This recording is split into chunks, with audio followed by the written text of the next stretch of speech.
तर मग मित्रांनो, गुड मॉर्निंग. स्वागत आहे माझ्या एका नवीन चॅलेंजमध्ये. मित्रांनो, मी चालू करतोय ब्रह्मचर्याचं पालन. ते बी 730 दिवस म्हणजे की 2 वर्ष. आणि आजपासून आपले चॅलेंज हे चालू झालंय. मित्रांनो, तुम्ही बाहेर बघू शकता की आता किती अंधार आहे, हे बघा. आणि मी जे चॅलेंज चालू केलंय मित्रांनो, ते मी आता सकाळी 3 वाजता उठलो होतो. आता रोज आपल्याला 3 वाजता उठायचं गरज नाहीये. 4 वाजता उठलं तरी चालतंय.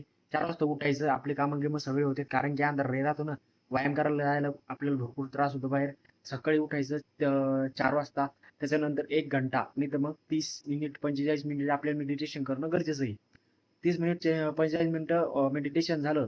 त्याच्यामध्ये मित्रांनो काय काय राहणार माहिती का, की तेल बंद आहे, साखर बंद आहे, बाहेर जेवण बंद आहे. एखाद्या बारीने कुठं टूरवर बाहेर गिरी गेलं तर हलकं फुलकं जेवायचं, फक्त जास्त काही दुसरं खायचं नाहीये. खाईल पैल, कारण की याच्यामुळं पण आपल्याला लय मोठा फरक पडतो असं सांगतात. तर मग मी ह्या सगळ्या गोष्टी एक्सप्लोर केल्या. 1 महिना लागला मला.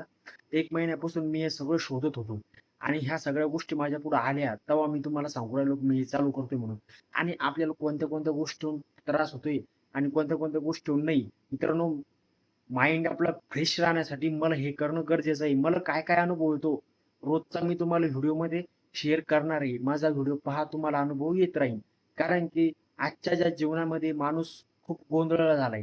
कारण की सगळं मिळालंय माणसाला, पण माणूस संतुष्ट नाही.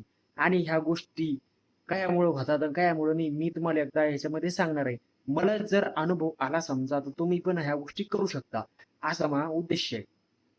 तर मग मित्रांनो, याच्यामध्ये लय मोठ्या गोष्टी आहेत, त्या मी तुम्हाला आता टायमिंगनं पुढं समजत. तर चला मग करूया सुरुवात. भेटूया अशा एका नवीन व्हिडिओमध्ये उद्याच्याला. म्हणजे पहिल्या दिवसाचा जो अनुभव आहे, तो मी उद्या सकाळी 8 वाजता शेअर करीन. तर चला, तोपर्यंत तुम्ही तुमच्या जीवनामध्ये काय काय एक्सपिरियन्स आहे आणि तुमचं माझ्यासारखं जर असेल, तर तुम्ही मला जरूर कमेंट करा की आहे सगळ्याच्या सारखंच. मी तुम्हाला माझ्या जिंदगीत काय काय होते ते बी इथं सांगणार आहे.